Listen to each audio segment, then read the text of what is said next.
अथ पंचमो अध्याय सृष्टि वर्णन। नारद जी ने पूछा, पिताजी एक बार क्या हुआ, ब्रह्मा जी ध्यान में बैठे हुए थे। उसी टाइम पे वहाँ पे नारद जी पहुँच गए और वहाँ पे जैसे ही अब उनके पिताजी का ध्यान खुला, वो प्रश्न कर रहे हैं, अरे पिताजी आप भी किसी का ध्यान करते हो? और मुझे तो लगता था आप ही सर्वश्रेष्ठ हो, तो आप किसका ध्यान करते हो? तो ऐसा प्रश्न किसने पूछा? नारद जी ने। यद रूपम यदिष्ठानम यतः सृष्टमिदं प्रभो यस्तस्थं यत्परं यच्च तत्तत्त्वं तत्त्वतं वद तत्त्वतं। तब ब्रह्मा जी ने मुस्कुराते हुए उत्तर दिया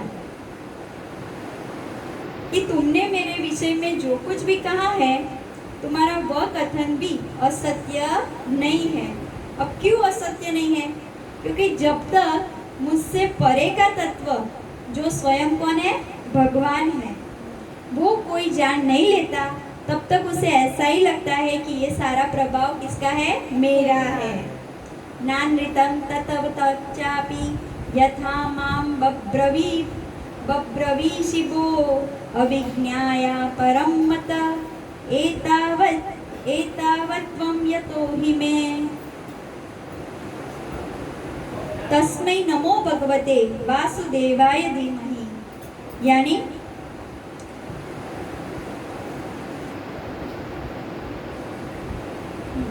उन भगवान वासुदेव की मैं वंदना करता हूँ और ध्यान भी उन्हीं का करता हूँ, जिनकी दुर्जय माया से मोहित होकर लोग मुझे जगत गुरु कहते हैं। तो उनकी शक्ति प्राप्त करते ही मैं जगत गुरु कहलाता हूँ। यन्मायया दुर्जया माँ, यहाँ यह माया तो उनकी आंखों के सामने ठहरती नहीं है, क्योंकि माया के पति कौन है? स्वयं भगवान है। झेप कर दूसरे ही भाग जाती है, यानी भगवान को देख के माया तो भाग जाती है, परंतु संसार के अज्ञानी जन उसी में मोहित होकर क्या बोलते हैं? ये मैं हूँ और ये मेरा है। मैं और मोड़ तोड़ते माया। जो बोलता है ये मैं और ये मेरा, वो क्या बोल रहा है? माया का ही गुणगान कर रहा है और माया से ही वो बंधा हुआ है। नारद द्रव्य कर्म काल स्वभाव और जीव वास्तव में भगवान से भिन्न दूसरी कोई भी वस्तु नहीं है। अब ये सारा बताते हुए ब्रह्मा जी बोल रहे हैं कि भगवान से परे तत्व कोई भी नहीं है। सब प्रकार से योग भी नारायण की प्राप्ति के लिए किए जाते हैं। सारी तपस्याएं नारायण की ओर जाती है। ज्ञान के द्वारा भी नारायण का ही हम यजन करते हैं। समस्त साध्य और साधनों का पर्यवसान भी कौन है? स्वयं भगवान ही है। नारायण वेदो नारायण परा वेदो देवा नारायणांजगा नारायण परा लोको नारायण परामखा नारायण परो योगा नारायण परम तप नारायण परम ज्ञानम नारायणम परम गति। यानी परम गति भी है, वो किसकी ओर संकेत कर रही है? नारायण की ओर ही।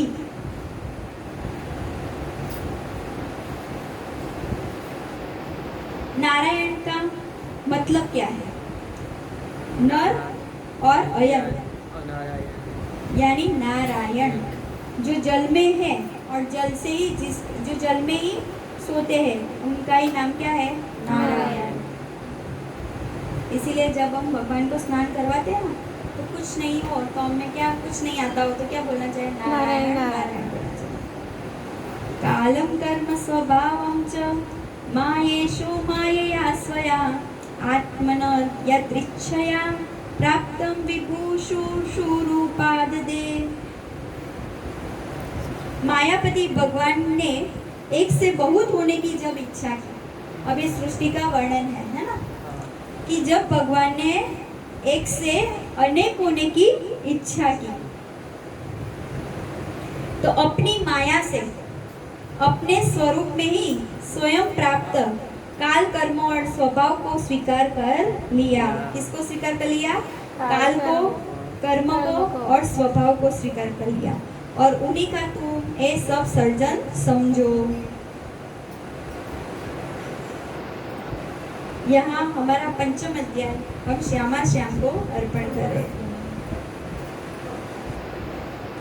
तो ब्रह्मा जी षष्ठम अध्याय में विराट स्वरूप में विभूतियों का वर्णन करते हैं कि भगवान की विभूति कौन कौन सी है। ध्यान से सुनना। उन्हें विराट पुरुष के मुख से वाणी और उसके अधिष्ठाता देव अग्नि उत्पन्न हुए। देखो, यानी हमें जो बोलने की शक्ति आती है ना, वो किसकी वजह से आती है? आग की वजह से। यानी मुख में क्या है? अग्नि है ना। अब देखो, अब मिरर लोगे, उस पे ऐसे सांस छोड़ोगे ना तो तुरंत वराल यानी कि स्टीम निकलेगी ना। कैसे आई? आग से ही वराल उत्पन्न होती है ना। ऐसे समझ सकते हो। और जैसे मन के देव कौन है? चंद्रमा है ना। वैसे ही वहाँ के देवता कौन है? मंगल देवता। जिसका मंगल निर्बल होगा ना, उसको बोलने की शक्ति ज्यादा नहीं होगी, यानी उसकी वाणी में इतना प्रभाव नहीं होगा। तो विराट पुरुष के मुख से वाणी और उसके अधिष्ठात्री देव अग्नि उत्पन्न हुए। 7 छंद वो 7 धातुओं से निकले हैं। 7 छंद कहाँ से निकले? 7 धातुओं से। अमृतमय अन्न, सब प्रकार के रस, रसेंद्री और उसके अधिष्ठाता देव कौन है? वरुण। यानी कि ये जितनी भी चीज बोली गई है ना, अन्न, रस, रसेंद्री, वो सब में किसका अंश रहेगा? पानी का। यानी वरुण देवता। देखो, अन्न तो अन्न पानी से ही बनता है। सभी प्रकार के रस, तो वो रस यानी कि लिक्विड, उसमें भी क्या है? पानी। उसका जो हम जैसे ही पानी पीते हैं, उसका कोई टेस्ट नहीं होता तो भी और फील होता है। तो वो इंद्रिय के कारण, तो वो सब किसके होता है? वहाँ पे देवता बिठाए गए हैं। हमारे हर एक शरीर के अंग पे देवताओं का निवास स्थान है। इसकी वजह से ही हमें शक्ति मिलती है। देखने के लिए किसका नाम बोला? सूर्य देवता है ना। फिर क्या बोला कि जितनी भी रसेंद्रिय है उसमें किसका कौन बैठा हुआ है? वरुण देवता। मुख में अग्नि देव। यहाँ तक हमारे जो गर्भ है ना, वहाँ स्टमक में भी क्या है? आग है। भीम में मृकोदर नाम की अग्नि थी, इसीलिए उसका खाना जल्दी पच जाता था। ये महाभारत में है ना। तो ऐसे अंदर भी आगे और बाहर भी आगे। उनके नासाद छिद्रों में प्राण, अपान, व्यान, उदान और समान। हम बोलते हैं कि एक ही प्राण है ना, पर 5 प्रकार के प्राण और वायु है। तो इसीलिए भगवान को हम खाना खिलाते हैं तो क्या बोलते हैं? ओम प्राणाय स्वाहा, अपानाय स्वाहा, व्यानाय स्वाहा, उदानाय स्वाहा, समानाय स्वाहा। तो 5 प्रकार के प्राण को हम बैलेंस करते हैं ऐसे, ये मुद्रा से। समझ में आया? तो नासा छिद्रों से ये सभी का बैलेंस करना चाहिए। इसलिए प्राणायाम में भी क्या करते हैं हम? दोनों इंद्रियों को बैलेंस करते हैं। है ना। सूर्य इंद्रिय और चंद्र का, दोनों नाड़िंगला और पिंगला, उसका ही बैलेंस हम करते हैं। और घ्राणेन्द्री अश्विनी कुमार बिठाए हैं, उससे ही हमें सूंघने की शक्ति मिलती है। समस्त औषधियाँ एवं साधारण तथा विशेष गंध उत्पन्न उसमें हुई है। कोई भी औषधि को हम सूंघेंगे तो वहाँ पे हमें सुगंध आएगी, है ना। उनकी नेत्रेंद्रीय रूप और तेज की तथा नेत्र गोलक स्वर्ग और सूर्य की जन्मभूमि है। अभी हमने बात की ना, नेत्र में किसको बिठाया देखने के लिए? सूर्य देवता को। समस्त दिशाएं और पवित्र करने वाला तीर्थ कानों से है। यानी कान क्या है? तीर्थ है। कानों में सुनने की शक्ति, श्रवण इंद्रिय है। वहाँ पे समस्त दिशाएं भगवान ने बिठाई हुई है। और इसीलिए अगर कोई दिन पानी नहीं हो हमारे पास, है ना, और हमें पवित्र होना है तो ऐसा करते हैं, ऐसा करते हैं, क्योंकि यहाँ पे गंगा का निवास स्थान होता है। ऐसे ब्राह्मण लोग जो अपनी जनों वहाँ चढ़ाते हैं, कान पे, इसीलिए चढ़ाते हैं। तथा आकाश और शब्द श्रोत्रेंद्रिय निकले हैं। उनका शरीर संसार की सभी वस्तुओं के सार पार तथा सौंदर्य का खजाना है। सारे यज्ञ, स्पर्श और वायु उनकी त्वचा से निकले हैं। उनके रोम सभी उद्भिज पदार्थों के जन्म स्थान है। रोम क्या है? पदार्थों के जन्म स्थान है। अथवा केवल उन्हीं के जिनसे यज्ञ संपन्न होते हैं। उनके केस, दाढ़ी, मूछ और नखों से मेघ, बिजली, शिला एवं लोहा आदि धातुओं का निर्माण हुआ। ये सब कैसे बने? भगवान की केस, दाढ़ी, मूछ और नख, है ना? तथा भुजाओं से प्राय संसार की रक्षा करने वाले लोकपाल प्रकट हुए। लोकपाल कहाँ से प्रकट हुए? भुजाओं से। और भुजाओं पे भगवान ने इंद्र को स्थान दे के रखा है। उनका चलना फिरना क्या है? तो भू है। भू यानी कि जमीन, और चलना फिरना वो भू, भुव और स्व है। वो तीनों लोगों का आश्रय है। उनके चरण कमल प्राप्ति रक्षा करते हैं। यानी कि इसीलिए जो संत लोग हैं भगवान के चरण कमल का ध्यान रखते हैं, क्योंकि वो चरण कमल क्या है? सब प्राप्ति की छोर है और भयों को भगा देने वाला है तथा समस्त कामनाओं की पूर्ति उनके चरण कमल से होती है, क्योंकि चरण कमल में ही सारे चिन्ह है। विराट पुरुष का लिंग जल, वीर्य, सृष्टि, मेघ और प्रजापति का आधार है तथा उनकी जनेंद्रिय मैथुन जनित आनंद का उद्गम है। नारद जी विराट पुरुष की पायु इंद्री, यम, मित्र और मल त्याग का तथा गुदा द्वार, हिंसा, निरुत्य, मृत्यु और नरक का उत्पत्ति स्थान है। ये सारा जो बोला ना, उसे हम अशुद्ध चीज मानते हैं ना, अपवित्रता, है ना? तो सारा क्या है? नरक का उद्गम स्थान है। उनकी पीठ से किसका प्रादुर्भाव हुआ? पराजय और अधर्म और अज्ञान। नाड़ियों से नदियों का, पर्वतों से हड्डियों का निर्माण हुआ। नारद, हम, तुम, धर्म, संकादिक, संकर, विज्ञान, अंतकरण, ये सब के सब भगवान के चित्त है। क्या है? भगवान के चित्त। इसी प्रकार भगवान ने पूरी सृष्टि का सर्जन किया है। इसी के साथ हमारा 6वां अध्याय हम श्यामा श्याम को अर्पण करते हैं। श्री श्यामा श्याम अर्पणमस्तु, श्री श्यामा श्याम अर्पणमस्तु। फिर 7वें अध्याय में भगवान की लीलाओं की कथा आती है कि भगवान ने कितने अवतार लिए, जो हमने आगे देख लिए। तो भी एक बार स्मरण कर लेते हैं, है ना? वो छंद से ही हम याद कर लेना।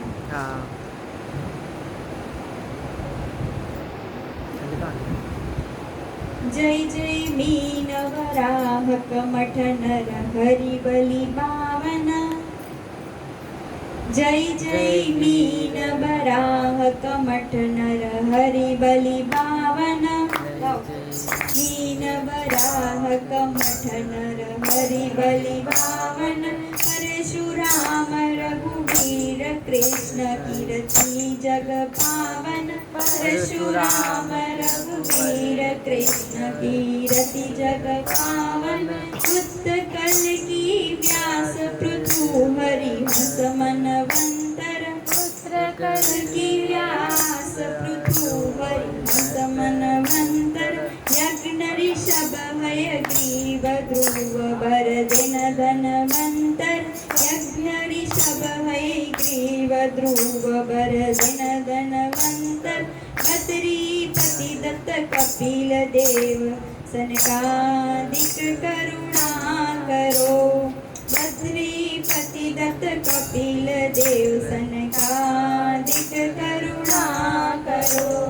24 रूप लीला रुचिर अग्रदास पद उर धरो।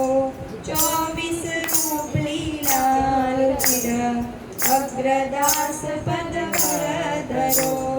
बोलो श्री भगवान की जय। श्रीमद् भागवत महापुराण की जय। तो इस प्रकार भगवान के 24 अवतारों की कथा नारद जी को ब्रह्मा जी सुनाते हैं। तो इससे हमारा यहाँ पे कोई अध्याय बाकी नहीं रहे, इसलिए हमने स्मरण कर लिया है ना। इसी के साथ हमारा सप्तम अध्याय हम भगवान को अर्पण करते हैं। यहाँ पे और भी जो अवतार हुए हैं उसके बारे में भी यहाँ पे ब्रह्मा जी उनको बोलते हैं, जैसे कि आगे उसकी कथा आएगी, है ना। ये सारे अवतारों की कथा आएगी जिसमें भगवान ने गजेंद्र के लिए अवतार धारण किया था और फटाफट गरुड़ से वो भागे थे, तो वो अवतार की भी कथा है। तो ये सारे कथा का वर्णन सप्तम अध्याय में है। बोलो कृष्ण कन्हैया लाल की जय।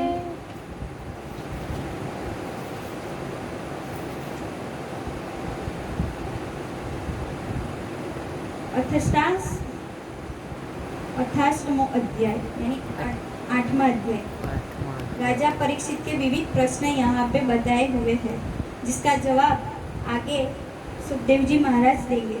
तो हमें डायरेक्ट जवाब सुनेंगे तभी हमें प्रश्न भी पता चल जाएगा, तो इसका वर्णन करने की जरूरत नहीं है। तो पहला और लास्ट वाला जो है ना वो हम ध्यान से सुन लेते हैं। राजा परीक्षित ने कहा, भगवान आप वेद वेत्ताओं के श्रेष्ठ है।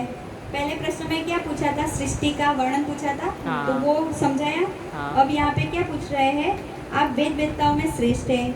मैं आपसे यह जानना चाहता हूँ कि जब ब्रह्मा जी ने निर्गुण भगवान के गुणों का वर्णन करने के लिए नारद जी को आदेश दिया, तब उन्होंने किन किन रूप से उपदेश किया, किन किन रूप से उपदेश किया। एक तो अचिंत्य शक्तियों के आश्रय भगवान की कथाएं ही लोगों का परम मंगल में करने वाली है। दूसरे, देवर्षि नारद का सबको भगवान दर्शन कराने का स्वभाव है। जिसको जिसको नारद जी मिले हैं उनको भगवान के दर्शन हुए हैं, यानी कि संत मिलन का फल बहुत है। नारद जी सबको तो एक संत का भजन गा लेते हैं। चलो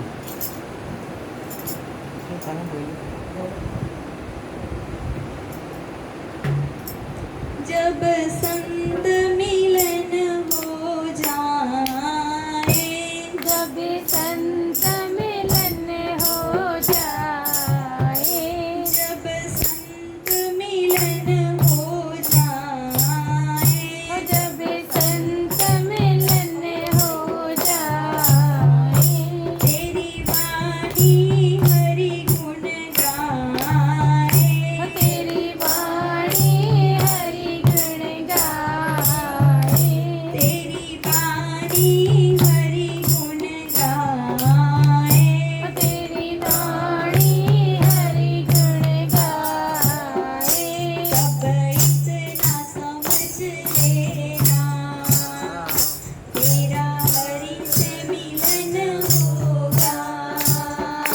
तब इतना समझ लेना, तेरा हरि से मिलन होगा। क्या होना है यहाँ पे कि जब हमें संत मिलते हैं, है ना, फिर हमारी वाणी वो संत के मिलने से भगवान का ही गुणगान करने लगती है। हमें भी उनके जैसे भगवान की कथा सुनने में रस आने लगता है, भगवान की कथा में रस आता है, फिर हमारे मुंह से भगवान की कथा निकलने लगती है। तब क्या समझना है कि अब हरि से मिलन होगा। तब इतना समझ लेना, तेरा हरि से मिलन होगा।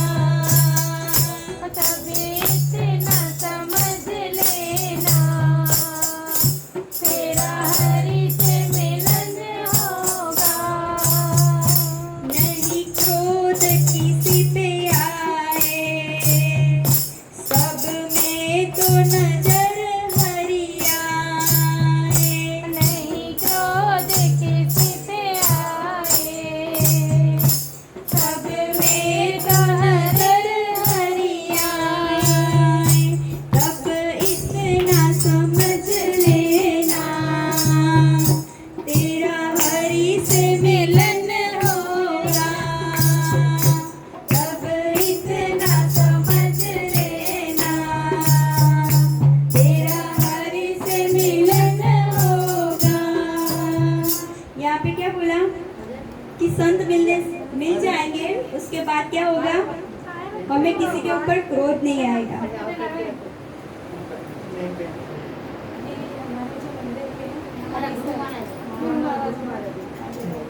ये वृंदावन का जो मैं आपको बता दें ना, वो वाले। श्री हरिवंश।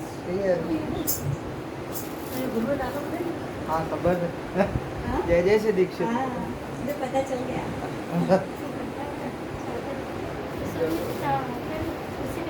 ना ना जब संत मिलन हो जाए, जब संत मिलन हो जाए, तेरी वाणी हरि गुण गाए, तेरी वाणी हरि गुण गाए। तब इतना समझ लेना, तेरा हरि से मिलन होगा। तब इतना समझ लेना, तेरा हरि से मिलन होगा।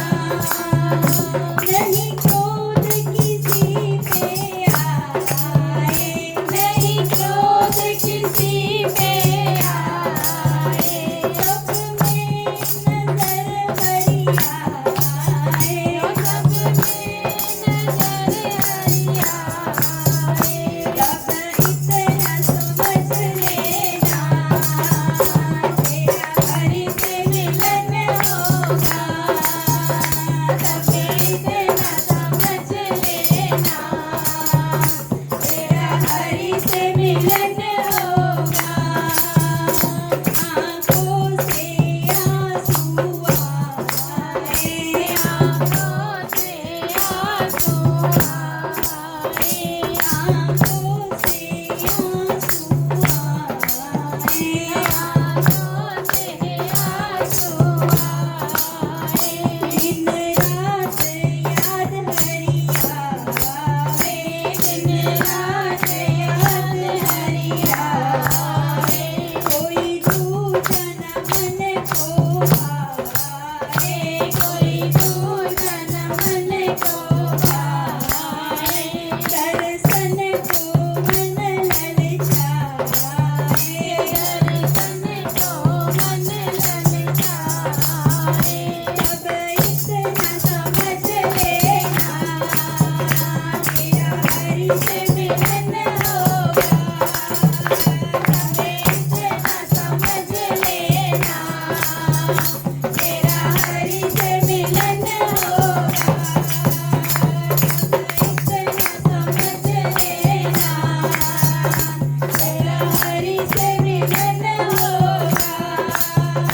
जब संत मिलन हो जाए, जब संत मिलन हो जाए, तेरी वाणी हरि गुण गाए, तेरी वाणी हरि गुण गाए। तब इतना समझ लेना, अब हरि से मिलन होगा। इतना समझ लेना, हमें हरि से मिलन होगा। इतना समझ लेना, तेरा हरि से मिलन होगा। बोलो कृष्ण कन्हैया लाल की जय। प्रणाम। अब 8वें अध्याय में राजा परीक्षित विविध प्रश्न पूछते हैं, जिसके जवाब सुखदेव जी देते हैं। जिसमें उन्होंने बोला, मैं आपसे यह जानना चाहता हूँ कि जब ब्रह्मा जी ने निर्गुण भगवान के गुणों का वर्णन करने के लिए नारद जी को आदेश दिया, तब उन्होंने किस स्वरूप में उपदेश दिया। एक तो अचिंत्य शक्तियों के आश्रय भगवान की कथाएं ही लोगों का परम मंगल करने वाली है। सबका मंगल किससे होता है? भगवान की कथाओं से। दूसरे, देवर्षि नारद का सबको भगवान दर्शन कराने वाला स्वभाव है ना। तो हमने बोला ना कि जब संत मिलन हो जाए हरि से मिलन हो जाए। जाएगा। अवश्य ही आप उनकी बातें मुझे सुनाइए। महाभाग्यवान सुखदेव जी, आप मुझे ऐसा उपदेश कीजिए कि मैं अपने आसक्ति रहित मन को सर्वात्मा भगवान श्री कृष्ण में तन्मय करके अपना शरीर छोड़ सकूं, क्योंकि अब 7 ही दिन बाकी है। इस प्रकार सुनने के बाद आगे बोलते हैं कि पहले आपने बताया था कि विराट पुरुष के अंगों से लोक और परलोक और लोकपालों की रचना हुई, जो हमने सुना। हाँ। और फिर यह भी बतलाया कि लोक और लोकपालों के रूप में उसके अंगों की कल्पना हुई है और सभी में भगवान का अंश है। तब सुज्जी कहते हैं, सौनकादि ऋषियों जब राजा परीक्षित के संतों की सभा में भगवान की लीला कथा सुनने के लिए इस प्रकार प्रार्थना की, तब श्री सुखदेव जी को बड़ी प्रसन्नता हुई और उन्होंने उन्हें वही वेद तुल्य श्रीमद् भागवत महापुराण सुनाया, जो ब्रह्मकल्प में, किसमें? ब्रह्मकल्प में आरंभ में स्वयं भगवान ने ब्रह्मा जी को सुनाया था। स्वयं भगवान ने ब्रह्मा जी को सुनाया था। पांडु वंश शिरोमणि परीक्षित ने उनसे जो जो प्रश्न किए थे, वे उन सब को उत्तर क्रमशः देने लगे। इसी के साथ हमारा अष्टम अध्याय श्री श्यामा श्याम अर्पणमस्तु, श्री श्यामा श्याम अर्पणमस्तु। अब नवम अध्याय भगवान जी का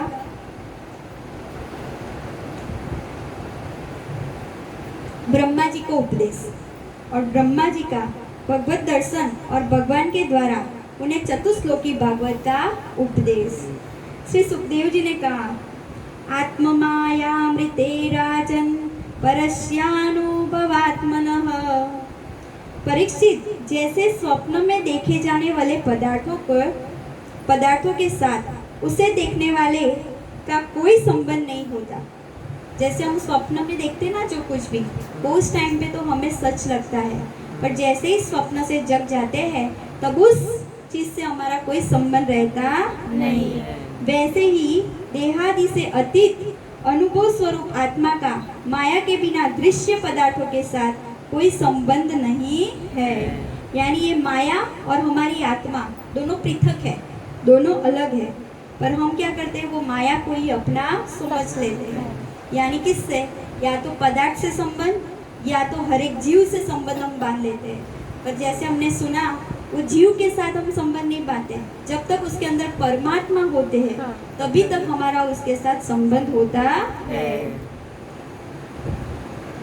तो ये जितने भी रूप है, वो कौन है? वो माया के ही रूप है।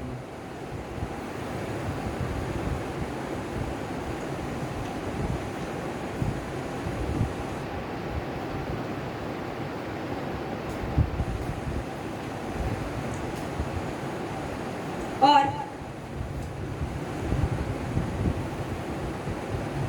फिर ब्रह्मा जी को भगवान ने जो चतुश्लोकी भागवत में उपदेश दिया, वो ब्रह्मा जी नारद जी को सुनाते हैं। तो सबसे पहले ब्रह्मा जी को वो चतुश्लोकी भागवत किससे सुनने को मिली थी?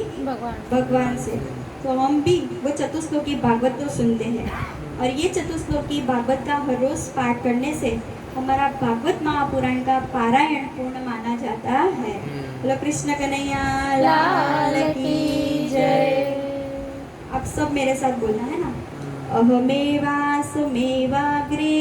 अहमेवाग्रे, अहमेवासमेवाग्रे, अहमेवासमेवाग्रे, नान्यत् यत् सद् सत्परं, नान्यत् यत् सद् सत्परं, नान्यत् यत् सद् सत्परं, नान्यत् यत् सत्परं, पश्चादहं यदेतच्च, पश्चादहं यदेतच्च, यो वशिष्येत सोऽस्म्यहं, यो वशिष्येत सोऽस्म्यहं, ऋतेऽर्थ यत् प्रतीयेन, ऋतेऽर्थ यत् प्रतीयेन, ऋतेऽर्थं यत् प्रतीयेत, ऋतेऽर्थ यत् प्रतीयेत, न प्रतीयेत चात्मनि, न प्रतीयेत चात्मनि यद्विद्यादात्मनो माया यद्विद्यादात्मनो माया यथा भासो यथा तमः यथा भासो यथा तमः यथा महान्ति भूतानि यथा महान्ति भूतानि भूतेषु चावचेष्वनो भूतेषु चाश्वचेष्वनो प्रविष्टान्यप्रविष्टानि प्रविष्टानि प्रविष्टानि प्रविष्टान्यप्रविष्टानि प्रविष्टानि तथा तेषु न तेष्वहम् तथा तेषु न तेष्वहम् एतावदेव जिज्ञास्यम् एताद्वैत जिज्ञासं तत्त्वजिज्ञासुनात्मनः तत्त्वजिज्ञासुनात्मनः अन्वयव्यतिरेकाभ्यां यत् स्यात् सर्वत्र सर्वदा यत् स्यात् सर्वत्र सर्वदा। इसी को बोलते हैं चतुश्लोकी भागवत, जिसमें 4 श्लोकों के द्वारा पहले एक श्लोक में तत्व का निरूपण किया गया कि तत्व क्या है। दूसरे श्लोक में माया का स्वरूप वर्णन किया गया। इसका माया का क्या स्वरूप है। तीसरे श्लोक में जगत का रहस्य दिया गया कि जगत की रचना कैसी होती है। तो तीसरे श्लोक में जगत का रहस्य दिखलाया गया और तीनों तत्वों को जानने की जो इच्छा है और तीनों तत्वों को आगे वर्णन किया वो चौथे श्लोक में किया गया। और उसी 4 श्लोक को व्यास जी ने 18,000 श्लोक में और 12 स्कंद में महाभागवत पुराण में लिखा हुआ है। इसी महाभागवत पुराण की जय। सृष्टि का